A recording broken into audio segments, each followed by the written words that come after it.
How to find Instagram users near me. Hi everyone, I'm here to assist you today. Without any delay, let's jump right in. Open Instagram and click on search button at the bottom.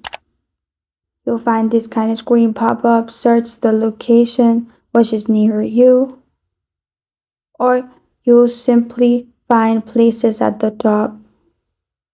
In my region that is not available, so I'll simply search the name and then go to place at the right.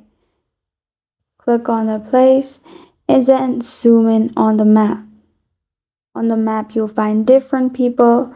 Also, if you want recent, you can also click on recent and scroll. Another way you can do is simply go back and then go to tags.